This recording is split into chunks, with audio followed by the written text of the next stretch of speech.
Olá, começo o TV Câmara Entrevista de hoje com uma pergunta. Você dorme bem? Tem uma boa noite de sono?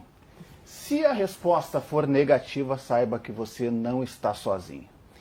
Dados de uma pesquisa da Fundação Oswaldo Cruz, da Fiocruz, aponta que 72% dos brasileiros sofrem alterações do sono. Este é o tema do nosso programa de hoje. Para isso estão aqui comigo no estúdio para ampliarmos estas questões a médica otorrinolaringologista Amanda Costa e também o Dr. Gabriel Albuquerque, também otorrino. Sejam muito bem-vindos aqui ao TV Câmara Entrevista. Obrigado pela presença. Tudo bem? Muito bem, prazer estar aqui com vocês. Muito bem. Doutora, fiz a provocação aqui, né, na abertura do programa, nessa pergunta, né? Se estamos dormindo bem, né? E essa pesquisa, ela já tem um tempinho, né? Mas aponta uma preocupação, digamos assim, né? E até pesquisando nestes materiais, né, para ver o que estavam dizendo, para a gente se inteirar e fazer a nossa pauta, em alguns, né, já tratam isso como um problema de saúde pública. Estamos nesse nível?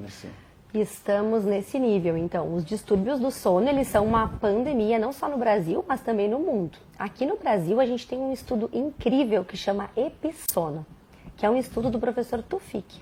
E ele foi feito na cidade de São Paulo. Ele viu que 60% dos brasileiros falam que não dormem bem.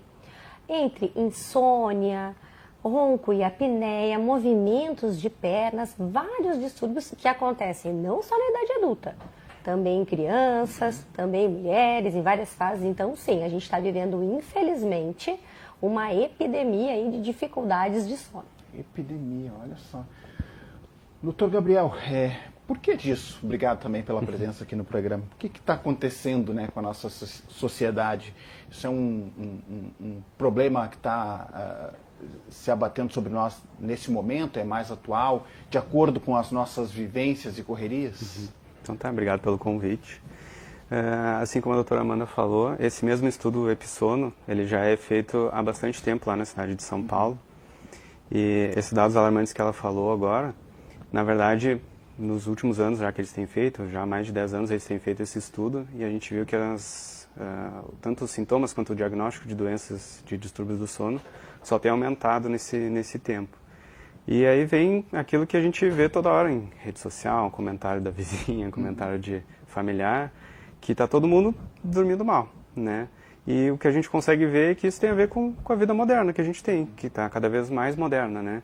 Então, uso de celular até tarde da noite, exposição a telas dos mais diversos tipos, estresse nas alturas, tá? Depois a gente vai falar mais também, mas uma das doenças mais comuns, dos distúrbios do sono mais comuns é a apneia do sono, que está relacionada também com a obesidade, que é uma coisa que tem aumentando. Então, basicamente esses são os fatores dessa nossa vida moderna, assim, que tem trazido bastante desses distúrbios de sono cada vez mais frequentes. Sabe, Gabriel, importante, tu falou, muito legal o que tu falou, e também tem um ponto que é uma sociedade que nunca dorme. Então a gente nunca viveu um tempo de 24 horas tudo em atividade, é a primeira vez. Só que a gente não é 24 horas.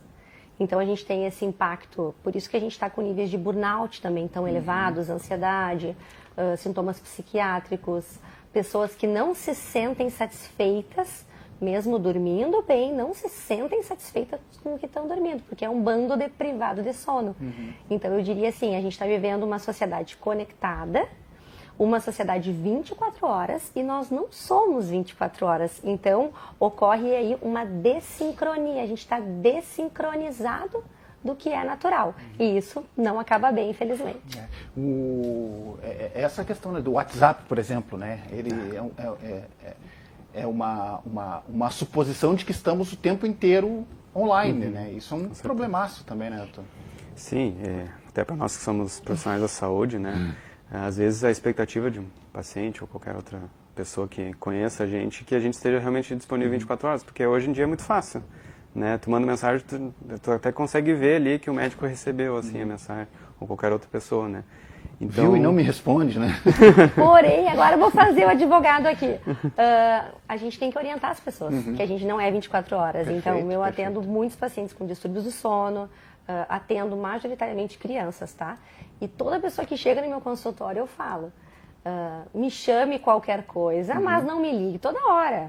Eu vou responder às 7 da manhã, meio-dia, 18 horas. Então, cabe a gente limitar essa sociedade de 24 horas, a janela que a gente fica estável na nossa saúde. Eu não vou responder às 3 da manhã. Eu não vou. Se for urgente, teremos uma emergência. Então, 7 da manhã, meio-dia, 18 horas é o meu horário de olhar todos os WhatsApp. Então, a gente precisa limitar em favor do nosso sono, da nossa saúde mental, da nossa atividade física e da nossa alimentação. Senão, realmente, nós vamos virar uma sociedade que vai retroceder e não evoluir. E é um estrago, né? Uma noite mal dormida. A gente fala uma noite mal dormida, né? Agora imagina a gente ter esse problema de não conseguir dormir, né? Com certeza. Muitos estudos até, a gente fala bastante de estudos que, como o sono é uma coisa tão difundida, todo mundo dorme, né? Todo mundo quer dar o seu pitaco, então a gente se baseia bastante na parte científica, assim, para saber exatamente como orientar bem o paciente, né? Num mundo em que a gente é bombardeado de informações que às vezes nem são tão verdadeiras, né? Então, realmente, que nem ela falou, a gente já começa, muitas das coisas que a gente consegue passar para os pacientes já vem de educação mesmo, né? De saber a importância do sono, o tempo, da importância para o sono, né? A gente, nessa sociedade moderna, que nem eu falei antes, a gente parece que valoriza muito a pessoa que trabalha enquanto os outros dormem, né? Isso tem sido um veneno, assim, né, para muita gente. Adorei né? essa daí, eu Então, bato muito nisso lá no Instagram. Porque, a meu ver, Não dá, né? a meu ver, na verdade, tem destaque a pessoa que consegue dormir bem e vai ter uma produtividade Qualidade maior. de sono, né? Qualidade. Durma enquanto todo mundo dorme, que vai dar certo. Não faça o milagre da manhã se tu não é Exato. matutino. Exatamente. Se o teu ciclo, a gente chama de ciclo circadiano, né? Se Deus te fez com um chipzinho lá, para te ser um cara mais vespertino, Deus te fez assim. A gente não sabe bem porquê, tá? Mas é genético isso, tem um componente genético. Para te produzir às 7 da noite até a meia-noite. Que bom, tu é um vespertino. Agora, para ti não vai funcionar o milagre da manhã. Se eu te colocar para trabalhar às 6 da manhã, tu vai querer me matar, vai, tu não vai dar. E em contrapartida, eu sou matutina, eu trabalho de manhã, eu gosto de acordar cedo. Então, existem pessoas matutinas que vão produzir de manhã e gente que é vespertina. E geralmente esses dois se casam e querem formar uma família. Então, é dois ritmos diferentes, não tem como dar certo, né? Então, não é para todo mundo acordar de manhã cedo, não é para todo mundo essa história de produzir alta produtividade, dormir pouco. Tem gente que tem um perfil para dormir mais horas, né? 9 horas. E tem gente que vai precisar de 6 horas, um pequeno dormidor.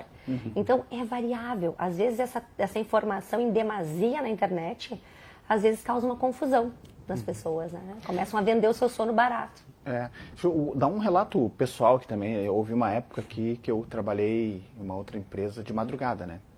E aí quem já trabalhava de madrugada dizia assim pra mim, não, mas isso aí tu vai acostumar. Eu não acostumei em momento algum, fiquei quase um ano trabalhando de madrugada, e aí eu dormia pingado durante o dia, porque eu chegava de manhã, e aí minha esposa saía para trabalhar, e eu estava ligado. Então eu ia ter um pouquinho de sono lá perto do meio-dia, eu dormia um pouco até o início da tarde, e depois no final da tarde. Tinha 2 momentos de sono, assim, então eu ia trabalhar, daí já ia cambaleando, só que isso, consequentemente, assim, te causa uma irritabilidade, tu perde peso, enfim, sabe, pra mim foi horrível. O sono é uma coisa bem, um dos pilares da vida saudável, né? A gente tem o sono, atividade física, alimentação, saúde mental, né? Que são os grandes pilares, assim, da uma vida saudável, né? E o sono tá bem aí. Só que o sono, ele não é linear, né? Durante a noite a gente passa por vários estágios de sono, né? A gente tem 4 estágios de sono, N1, N2, o N3 e o sono REM.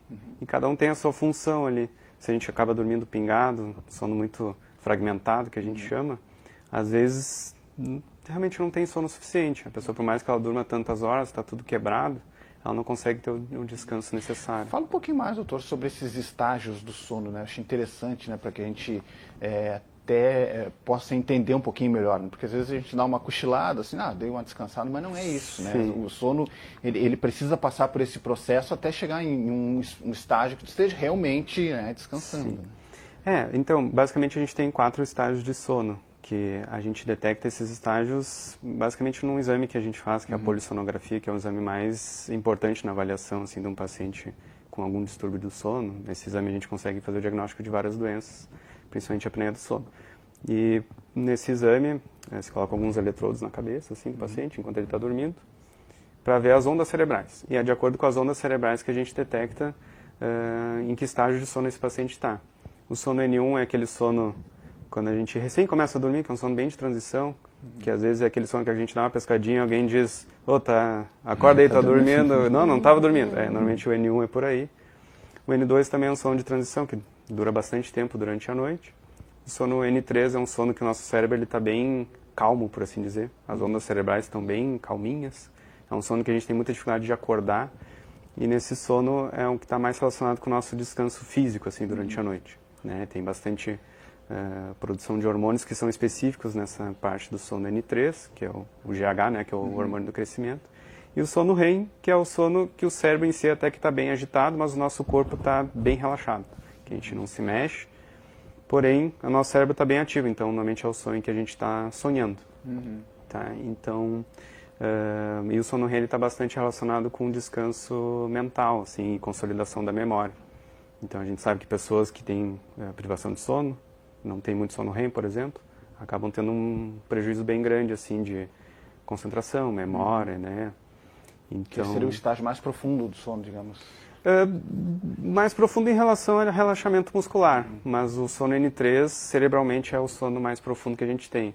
Alguns dispositivos, né, relógios inteligentes, assim, que eles detectam pelo nosso movimento se a gente está dormindo profundo ou não. Quando ele diz sono profundo é para ser esse sono N3, assim. Doutora, dentre os distúrbios, né, de sono, quais os principais, o que a senhora tem atendido com mais frequência, assim, né?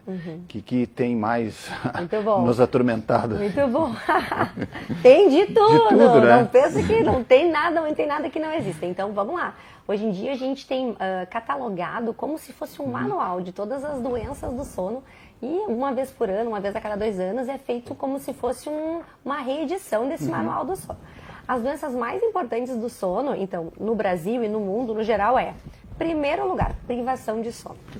Então, como eu falei para vocês, a gente está vivendo na era zumbi.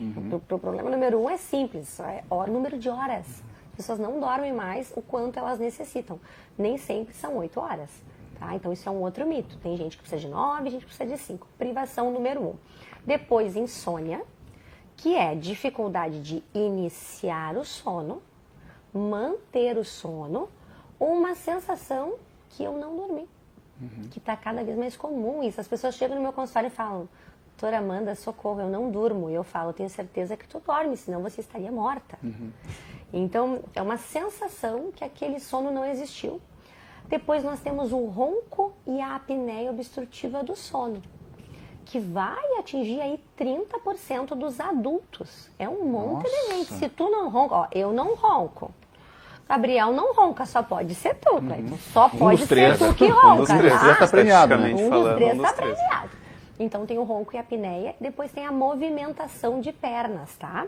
Que são aquelas pessoas que às vezes para dormir precisam movimentar as pernas, ou tem uma certa agonia, um desconforto nas pernas. Então isso é um terceiro distúrbio, ou quarto distúrbio, como a gente fala, que é o distúrbio dos movimentos. Então não é normal, tu vai ver teu filho lá na cama, parece um reloginho. Isso não é normal. Então eu diria que no geral, nós temos esses principais e depois nós temos coisas estranhas que acontecem no sono. Parassonia. Não é paranoide, não é espírito, são as parassonias.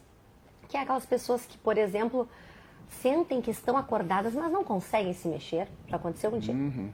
Não, isso não. O que acontece comigo são as pernas. As pernas, a movimentação.